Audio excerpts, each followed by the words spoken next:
Hello students, I am Sapna Bharti, your science teacher from Gurukul Academy Bambora. आज हम chapter 16 पढ़ने वाले हैं वाटर अ प्रीशियस रिसोर्स। वाटर के बारे में आप सब जानते हैं, वाटर हमारी डेली लाइफ का एक बहुत इम्पॉर्टेंट हिस्सा है। वाटर के बिना लाइफ पॉसिबल नहीं है।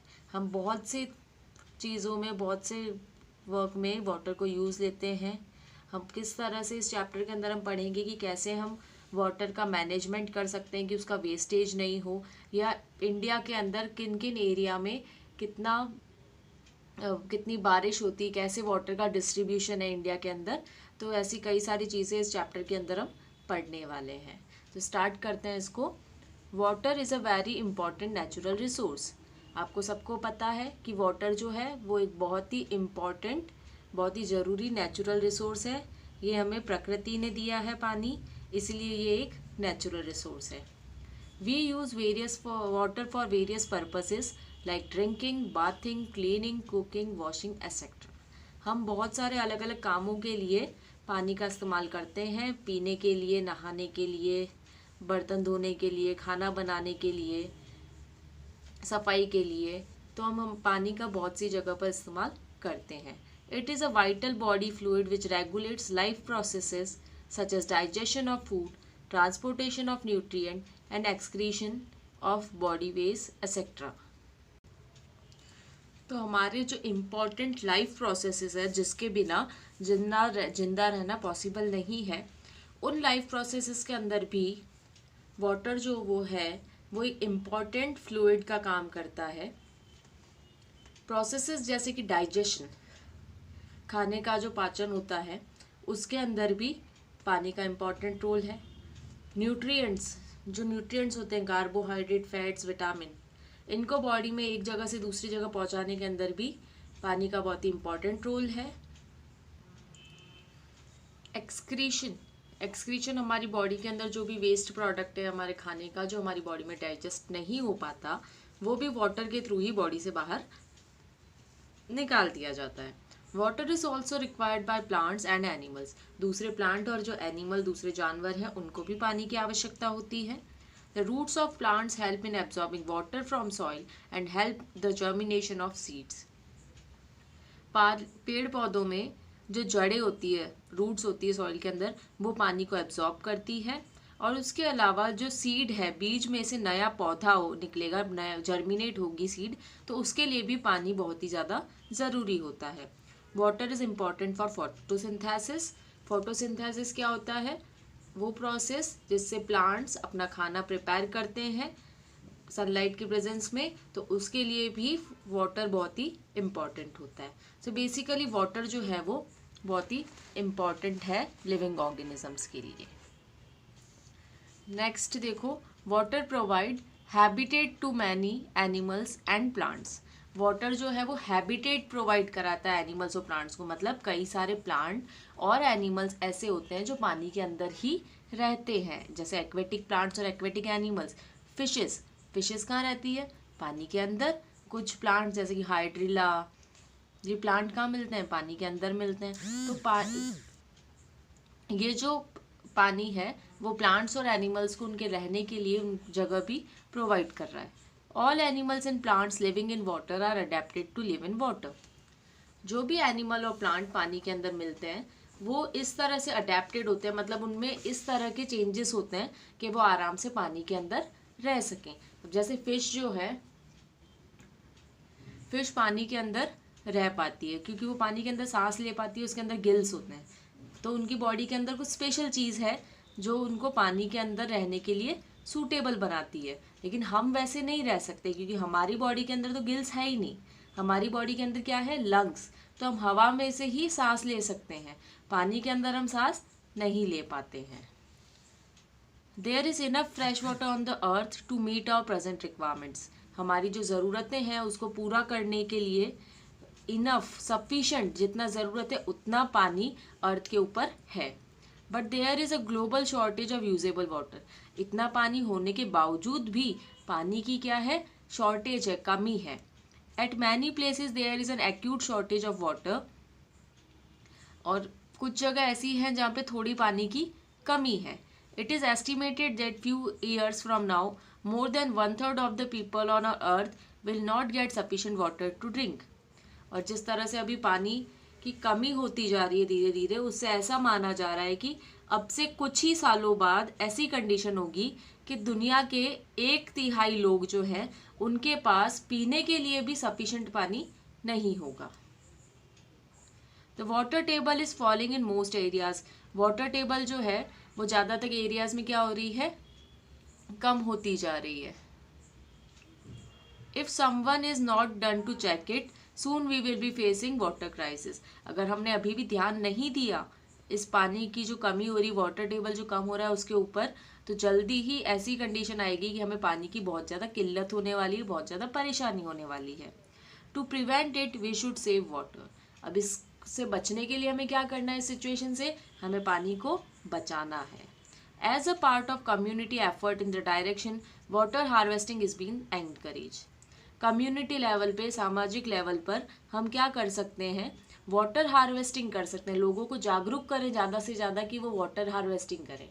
वाटर हार्वेस्टिंग क्या होता है, बारिश के टाइम जो छतों पर पानी गिरता है उसको पाइप से सीधा कहाँ सप्लाई कर दिया जाता है, टैंक के अंदर, जो घरों में टैंक बने होते हैं उसके अंदर.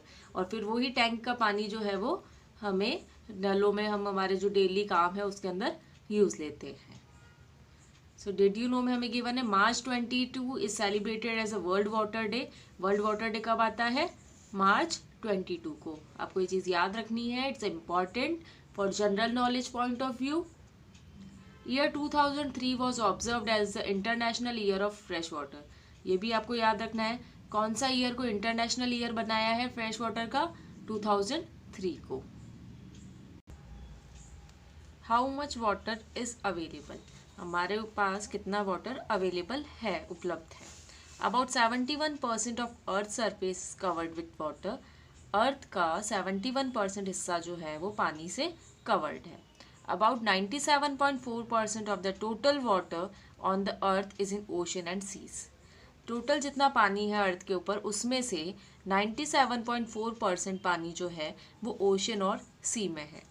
The water in ocean and sea cannot be used for drinking, domestic use, irrigation and industrial use because it contain many salts.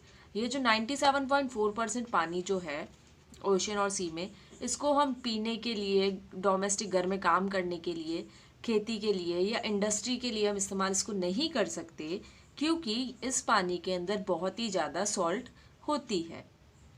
The relative proportions of different kind of water are shown alongside. यहाँ पे हमें proportion दिखा रखा है कि कितना पानी है. देखो टोटल, जैसे ये टोटल पानी बता रखा है अर्थ के ऊपर, जिसके अंदर से 97.5 कहाँ है, सॉल्ट वाटर है ओशन के अंदर. सिर्फ ये जो बाकी का बचा वो है फ्रेश वाटर. अब इस फ्रेश वाटर में भी क्या है, आइस कैप और ग्लेशियर की फॉर्म में. जो फ्रेश वाटर है उसका 79% हिस्सा जो है वो बर्फ के फॉर्म में. सिर्फ 20% हिस्सा है वो ग्राउंड वाटर के फॉर्म में. ग्राउंड वाटर मतलब ज़मीन पे है. उसके बाद उस ग्राउंड वाटर में 52% जो है वो लेक में है, 38% सॉइल में है, और बाकी रिवर्स में या फिर लिविंग ऑर्गेनिज्म में और वेपर में है. वाटर वेपर की फॉर्म में है वाटर. ठीक है, तो ये डिस्ट्रीब्यूशन है वाटर का अर्थ के ऊपर. About 1.6% of the water on the earth is present in glacier and polar ice cap. तो जो फ्रेश वाटर जो अवेलेबल है हमारे पास, फ्रेश वाटर टोटल हमारे पास बहुत ही कम है, और उसका भी 1.6% जो है वो सिर्फ ग्लेशियर और पोलर आइस कैप में बर्फ के रूप में है. Water is also found underground in wells and aquifers. पानी हमें अंडरग्राउंड भी मिलता है, कुओं में. दिस कंप्राइजेज ओनली 0.6%, और वो जो अंडरग्राउंड वाटर है वो सिर्फ 0.6% है टोटल का. Lakes, streams and river constitute only 0.036% of earth's total supply. जो लेक, स्ट्रीम्स, रिवर, इनके अंदर जो पानी है वो अर्थ के टोटल पानी का सिर्फ 0.036% ही है. अब अर्थ के ऊपर पानी तो बहुत सारा है, लेकिन यूज़ हमारे जो आ सके वो बहुत ही कम है. Forms of water. वाटर जो है वो नेचर के अंदर फ्री और कंबाइंड दोनों स्टेट के अंदर हमें मिलता है. फ्री वाटर कैसे मिलता है, सॉलिड में, लिक्विड में और गैस में, तीनों स्टेट्स ऑफ मैटर जो है उसके अंदर वाटर प्रेजेंट है। In the solid form waters occur on the earth as snow and ice, present as ice cap at the poles of the earth, snow covered mountain and glaciers. Solid form में पानी हमें अर्थ के ऊपर कैसे मिल रहा है, snow या ice, जो पोल्स हैं अर्थ के वहाँ पर ये बर्फ के रूप में जमा है। स्नो कवर्ड माउंटेन्स जो होते हैं उनके ऊपर भी क्या बर्फ जमा हुआ रहता है, तो ये सॉलिड फॉर्म में है। और जो ग्लेशियर्स, पानी के अंदर भी जो बर्फ के बड़े बड़े टुकड़े होते हैं ग्लेशियर्स, वो उस फॉर्म में भी पानी जो है वो सॉलिड फॉर्म में हमें अवेलेबल है। In the liquid form water occurs at water present in ocean, lakes, rivers and underground. Liquid form में अगर हम देखें तो पानी हमें कैसे मिलता है, ओशियन में, लेक में, रिवर में या फिर अंडरग्राउंड ज़मीन के अंदर। In the gaseous form water is present as vapour in the atmosphere. Gaseous form में वाटर जो है वो वाटर वेपर की फॉर्म में मिलता है हमें और एटमोसफियर के अंदर है। 3 states of water can be change into each other by changing temperature. ये जो सॉलिड, लिक्विड, गैस, 3 स्टेट्स में ये जो वाटर है इसको हम एक स्टेट से दूसरे में बदल सकते हैं अगर हम उसका टेम्परेचर, उसका तापमान अगर बदल दे तो। Such change of any physical state of water into another and back by changing temperature is called interchangeability of 3 states of water. ये जो इंटरचेंज हो रहा है एक स्टेट से दूसरे में और फिर से वापस उसको पहले वाली स्टेट में ला सकते हैं, ये कहलाता है interchangeability of 3 states of matter. Interchange मतलब एक को दूसरे में बदल देना है। जैसे ये देखो सॉलिड में कैसे है, आइस के फॉर्म में, और सॉलिड के जो मॉलिक्यूल्स होते हैं, एटम्स होते हैं, वो ऐसे पास पास होते हैं। फिर जब ये लिक्विड में चेंज हो जाता है तो इसके जो एटम्स हैं वो ऐसे दूर दूर हो जाते हैं, और गैस के फॉर्म में जब हो जाता है तो इसके एटम और भी ज़्यादा दूर दूर हो जाते हैं। ठीक है, तो ये है different forms of water which are present on the earth. Solid में, लिक्विड में और गैशियस तीनों ही फॉर्म में वाटर हमें मिलता है अर्थ के ऊपर। अगला जो टॉपिक है वो है water table cycle. Water cycle, इसके बारे में आपने आपकी छोटी क्लासेस में पहले भी पढ़ा होगा। The 3 forms of water undergo continuous cycling to keep the total amount of water on the earth constant. ये जो 3 फॉर्म है वाटर के, सॉलिड, लिक्विड और गैस में, ये तीनों फॉर्म जो है वो क्या होते हैं, एक से दूसरे में बदलते रहते हैं ताकि अर्थ के ऊपर जो पानी है वो कांस्टेंट रहे, मतलब जितना अमाउंट है उतना रहे। Such a continuous cycling of water in nature is called the water cycle. और ये जो कंटिन्यूस साइकिल चल रहा है कि बर्फ पिघल के लिक्विड पानी बन रहा है, फिर लिक्विड पानी जो है वो भाप के रूप में जा रहा है, और वो भाप वापस बादल बना रही है, बादल से वापस बारिश हो रही है। तो इस तरह से ये जो कंटिन्यूस साइकिल चल रहा है हमारे नेचर के अंदर पानी का, वो कहलाता है वाटर साइकिल। वाटर साइकिल आपने आपकी पिछली क्लासेस में भी पढ़ा है। Draw the flow chart diagram of water cycle and name the process involve. इस तरह से ये देखो वाटर साइकिल का नेचर में हमें डायग्राम दे रखा है। क्या हो रहा है, ये ओशन में जो पानी है, ओशन में पानी क्या होता है, भाप बन जाता है, फिर ऐसे कंडेंस हो जाता है, और कंडेंस होने के बाद वाटर वेपर जो है वो किस में बदल जाती है, क्लाउड में बदल जाती है। क्लाउड में से फिर वो बारिश के रूप में वापस ज़मीन पे गिर जाता है, प्रेसिपिटेशन हो जाता है। स्नो के फॉर्म में होता है, सॉलिड फॉर्म में, लिक्विड फॉर्म में भी होता है और गैशियस फॉर्म में भी होता है। तो ये जो नेचर के अंदर ये जो साइकिल है ये चलती ही रहती है, इसीलिए अर्थ के ऊपर जो पानी है वो बना हुआ है। नेक्स्ट टॉपिक है water table. A lot of water is available as underground. बहुत सारा पानी जो है वो अंडरग्राउंड ज़मीन के नीचे भी हमें मिलता है। If you dig sand on a beach at certain depth the sand और सॉइल अपीयर मॉइस्ट और वेट। अगर आप कभी बीच पर गए हो और वहाँ पे आपने अगर उस सॉइल को, मिट्टी को खोद के देखा हो, तो थोड़ा नीचे देखें कि मिट्टी जब हम खोदते हैं तो वो मिट्टी वहाँ पर गीली होती है।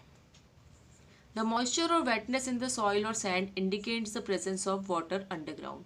और ये जो थोड़ा खोदने के बाद नीचे से जो गीली मिट्टी निकलने लग जाती है, इसका मतलब क्या है कि मिट्टी जो है उसके नीचे की तरफ अंदर अंडरग्राउंड पानी भी अवेलेबल है।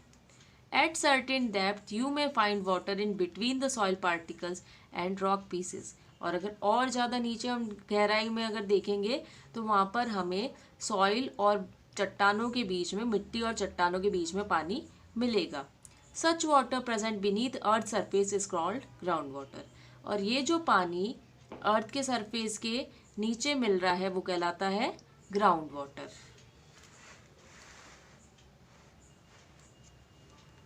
The upper level, where all the pores in the soil and gaps between the rocks are filled with water, is called water table।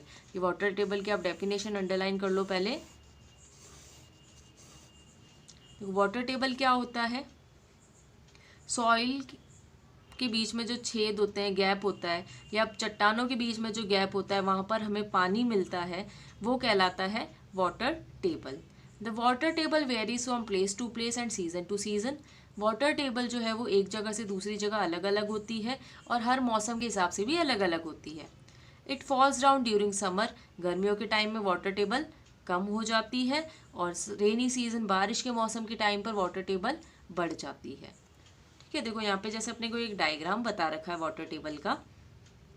इसके अंदर जैसे ये बारिश हो रही है, फिर इनफिल्ट्रेशन हो रहा है, मिट्टी से होते हुए पानी कहाँ जा रहा है, ज़मीन में जा रहा है। और यहाँ पे क्या है, जैसे ये जो क्रैक्स हैं उसके बीच में पानी क्या हो जाता है, जमा हो जाता है। ये जो पानी है ये ऊपर वाला, जैसे बारिश का पानी जो है कुछ तो वो मिट्टी के अंदर होता हुआ ज़मीन में चला गया, कुछ बहता हुआ यहाँ पर आ जाएगा, फिर प्लांट उसको इस्तेमाल करेगा, फिर वो इस तरह से नीचे अलग अलग लेयर के अंदर इकट्ठा हो जाता है। ग्राउंड वाटर की जो जोन है वो है यहाँ से लेकर यहाँ तक। जैसे प्लांट की जो रूट्स वगैरह आ रही है वो भी ग्राउंड वाटर के अंदर नहीं आ रही है ना। ग्राउंड वाटर जो है वो बहुत ही नीचे की तरफ होता है। ग्राउंड वाटर की जो ऊपर वाली जो जोन है वो कहलाती है अनसैचुरेटेड जोन। ठीक है, तो ये जो वाटर टेबल है ये इम्पॉर्टेंट है बहुत ज़्यादा।